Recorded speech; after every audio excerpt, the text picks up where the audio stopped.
Hello, everybody. Today's message that I want to share about the heart of the Father is how different a day in our lives look through the eyes of the Father than through our own eyes. Now, I received this teaching and vision from the Lord a few days more than a month ago, and the reason I'm only sharing it now is it has really undone me. And I've had to learn a whole new perception of grace. Now, to some of you, it might be knowledge that you already have, but I've learned through the years that when the Lord shows me something and teaches me something, I clearly did not have a full revelation of it or a good understanding of it, even though I thought I did.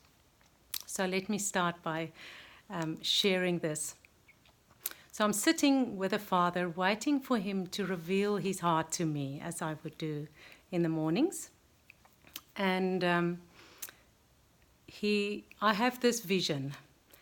I find myself walking into a room, and immediately I knew that it was a strategy room. And I have this overwhelming sense and desire to just kneel down, put my forehead on the ground, put my arms out, and just worship God the Father, because he is busy in this strategy room. And I peek up at his feet. I'm in this position, so I'm peeking up, and I see him walking quick little steps around this big table.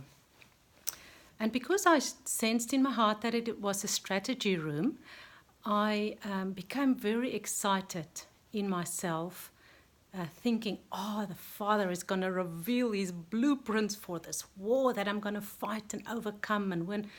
Anyway, now the reason I'm saying that is the more I'm asking the Father to reveal his heart to me, the more vividly the discrepancy or the difference between how I perceive things and understand things and the way he actually thinks about things are becoming. And that's why this teaching really undid me through this month. So take note of how I think and how he thinks. So I'm looking up, and although I'm seeing him busy, in the back of my mind, I think to myself, I can't believe he's not giving attention to my worship, while my heart just wants to remain in worship. So I have this inner conversation happening. And the next moment, as I peek up at his feet, I see him stopping and turning towards me. And I lift up my head and I see him smiling, and he says, "Come up here." So I get up and I walk to him once again, thinking, I'm going to see these amazing blueprints. In the back of my mind, I have this image of a general standing at a table, strategy table, and there's little soldiers and little cannons and war ships placed all over this globe, and I'm going to see the layout of God's victory. Anyway, I get up and he brings me to the table, and this whole table is a massive roll of paper, like a scroll that's rolled out. And it looks as though a light shines from the bottom of the table, so that the paper is shining. And the color of the paper is amber, a light amber. And many, many years ago, when I had a very personal encounter with Yeshua, he showed me the moment that he gave his spirit. He said, "Father, it is done," on the cross. The sky and everything on the earth became this amber color, and I immediately understood that grace entered the world. So when I saw this color, I just caught my breath, and my first thought is, it's grace. Anyway, Father looks down at me and he smiles and he says, "Grace abounds more." That's it. Grace abounds more. He does not say, where sin abounds, grace abounds more. Because sin has got no place in his presence. Grace abounds more. And then he quickly walks around the table because he saw a little fleck, like a blemish, a spot on this paper. I'll just take this piece of paper and there's this little dirty spot. And he walks around and he flicks it away. And he makes sure the paper is clean and he comes back to me. And without saying a word, I understood from him that that is my day. So this is early in the morning. My whole day is without spot or blemish. It is just grace. There's not, and the moment I understood that this is the day he has for me, it's a grace-filled day, I think, but what about the things I'm going to do wrong? And now see my thoughts. And what about my laziness and my selfishness and my little things I have to do and my busyness through the day? But he just smiles, and then he looks over to a wall, and I turn around, and I see walls full of shelves filled with rolls and rolls and rolls of papers, rolled up scrolls. And I realized there's a scroll for every day of my life.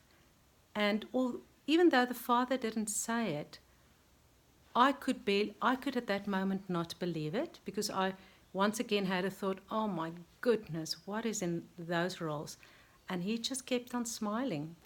And without saying anything, the words grace abounds more kept on going through my mind and just saturating my heart. And I realized that every one of those scrolls, every single of my day, life of my day, grace abounded more. And so it doesn't matter which one I pull out, I'm going to open it up and it will just be grace.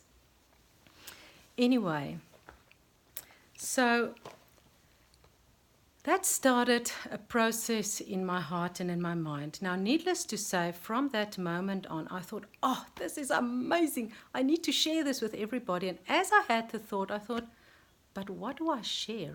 What is this grace? What does it mean when Paul says, grace to you? That's why somebody said to him, what kind of greeting is it? What does it mean that grace abounds more? What does it mean when we say the grace of the Lord is sufficient for you? So slowly but surely I started learning and learning again. And I realized that my perception of grace now is very superficial and shallow. I have a few times heard preachers use this expression. Mercy is when you do not receive what you deserve, and grace is when you receive what you do not deserve. And I thought, oh, that's awesome. And I've actually repeated that. And at that moment, I'm sitting there and I think, wow, that is so superficial. That is so small. How can that be grace? Yes, there is truth to it, but that cannot be all there is. So that started my journey, my searching for the heart of the Father. How can he look at my day and only see grace? And the one little thing, and to tell you the truth, on that day, I made one of the most horrific verbal mistakes that I have made in my life. I just lost my cool with somebody that's very, very dear to me and that I love so much. And I could not believe that I did that. And the whole time, I'm thinking, why did the Lord not show me that, how to overcome that in his strategy room? But his strategy is to provide, to give me and provide perfect grace, unblemished, complete grace for everything that came into my life that I had to encounter or encountered that day. So, the reason it became really hard during this month is I became, with every thought that I had, almost every thought that I had, I became very aware how different my way of thinking and of doing things is to the Father. Now, it's not as though my thinking or my lifestyle is evil or unrighteous or unholy. No, that's not it. The thing is, it is very much complicated by what we think we should say and think we should do. And, you know, little bit of people-pleasing slip in, and a little bit of self-centeredness and selfishness slipped in. And, you know, I don't even want to go to all those things. The matter of the fact is that the way the Lord looks at our lives, our days, is so different to the way we look at it. And what I've learned is how destructive the way I look at my day can be to my heart and my soul and my spirit, and sometimes to those around me. Anyway, I'm going to stop here, and I'll make a part 2 because it's getting a little bit long, and I'll share what I learned about grace. Bless you.